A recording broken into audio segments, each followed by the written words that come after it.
If your teen son is calm, respectful, even charming at school, but irritable, sarcastic, or explosive at home, it's not just hormones.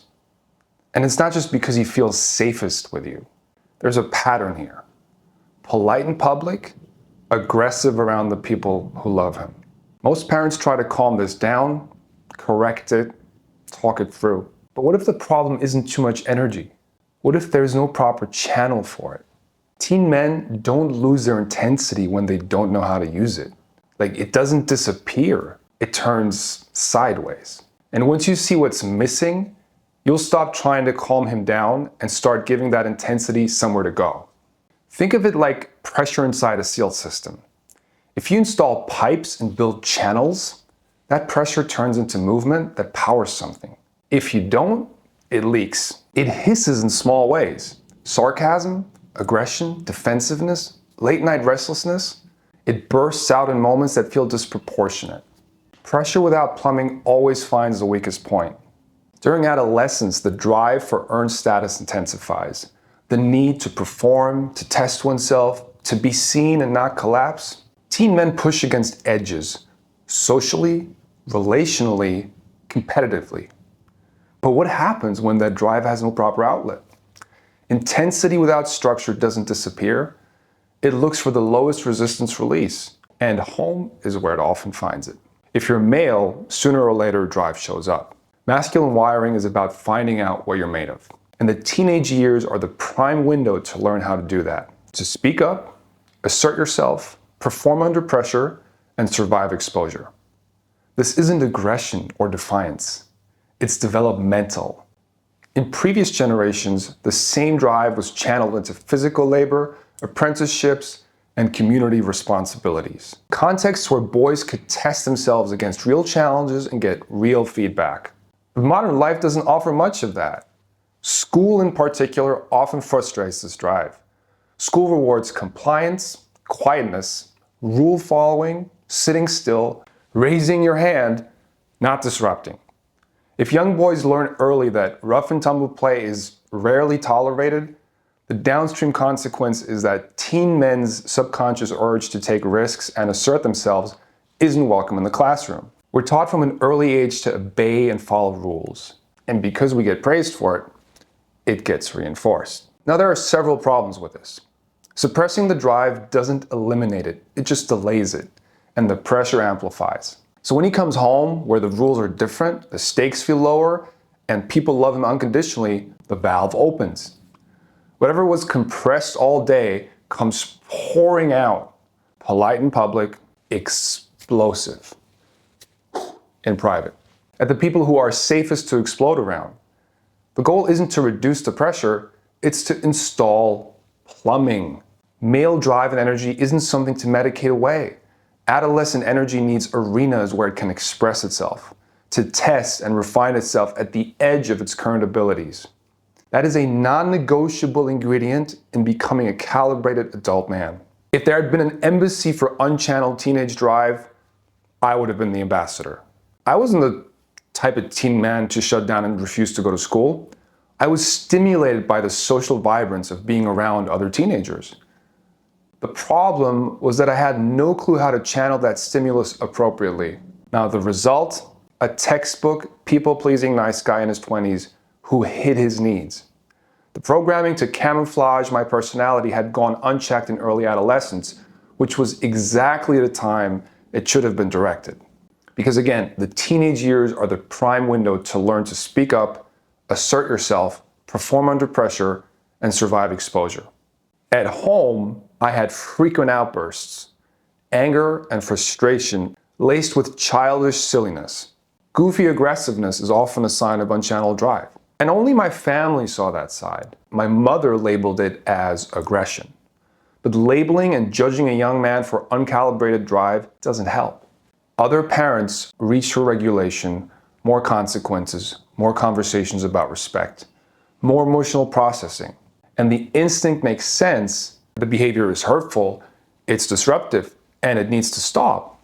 But regulating the behavior without addressing the underlying drive is like tightening the valve on the boiler without installing pipes. The pressure finds another escape point. What I needed back then was an arena to test things out. I wasn't broken. I was under-mentored. There's a massive difference between a young man who is defiant and a young man whose drive has never been given structure. And what parents often miss is that the intensity showing up at home is information. It tells you that your son has real energy that isn't finding an outlet in his daily life. Shift from seeing that intensity as a problem to seeing it as potential that needs direction, and everything changes. Okay, so how do you actually do that?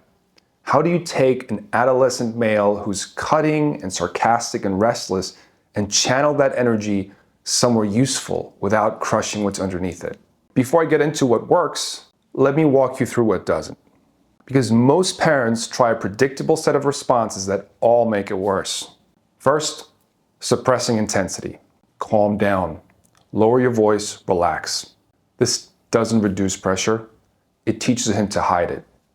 And hidden pressure finds new escape routes. Second, shaming aggression. That's disrespectful. You should be ashamed of how you spoke. Now he's not just pressurized, he's ashamed of the pressure. And shame doesn't produce better behavior. It produces boys who feel flawed for having drive. Third, lecturing about attitude. Long conversations about tone and respect while he sits there waiting for it to end. Lectures don't install plumbing, they add noise. Fourth, overregulating emotion.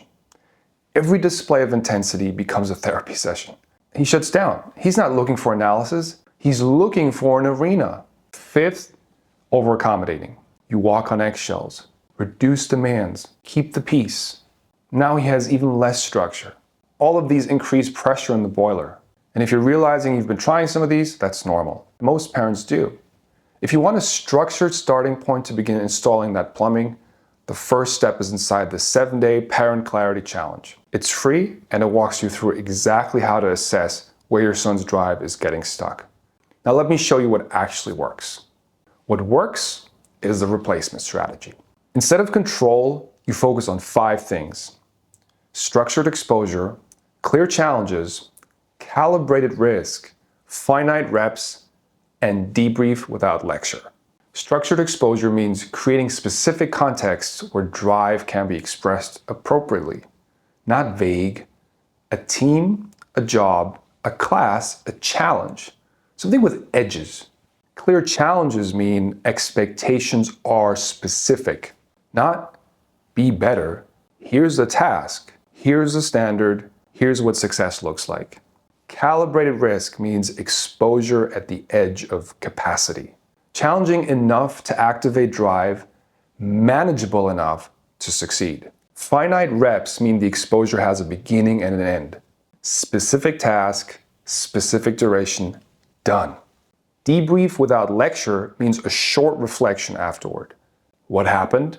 What worked? What was hard? You listen. You don't fix. Now that is high demand. Real challenges combined with high support. Presence without judgment. I see this pattern often. A father, let's call him Greg, and his 15-year-old son Daniel. The young man is wallpaper at school, but sarcastic at home. He spends hours gaming. He's interested in girls, but avoids real social risk. Greg tries everything, talking about attitude, taking away the phone, punishing sarcasm. Like conversations about feelings, nothing shifts. The energy stays stuck. Then Greg introduces structured weekly exposure. Every Saturday, Daniel has one social challenge. It starts small. Week 1, go to the skate park and ask a stranger one question about their setup. That's it. Week 2, start a conversation and keep it going for 2 minutes. Week 3, introduce himself to a group. After each rep, Greg does a short debrief. Not, see, that wasn't so hard. Just, what happened? What was that like? Daniel starts talking, because now it's about action, not attitude. Within weeks, the sarcasm decreases, the restlessness settles, and Daniel begins initiating more, even suggesting harder challenges himself. His personality didn't change, the pressure found a channel. That's when things shifted. This isn't a quick fix, but you're teaching his nervous system something critical. Intensity can be expressed, Social risk is survivable. Drive is an asset. Confidence comes from surviving exposure. Once he accumulates those survivals, what was leaking starts building something. So if your teen son is sarcastic, aggressive, explosive at home, don't reduce intensity. Calibrate. Give it structure. Give it challenges. Give it finite reps with debrief at the end. The goal isn't a calmer teen man. It's a teen man whose drive has a channel. When that happens, what looked like aggression starts looking like potential. Because agency doesn't appear when young men calm down. It appears when they start doing hard things safely. The goal isn't to reduce drive. It's to channel it. If this reframed something for you, if you're starting to see your son's intensity differently, the 7-day Parent Clarity Challenge is where we begin putting structure around it. The link is below.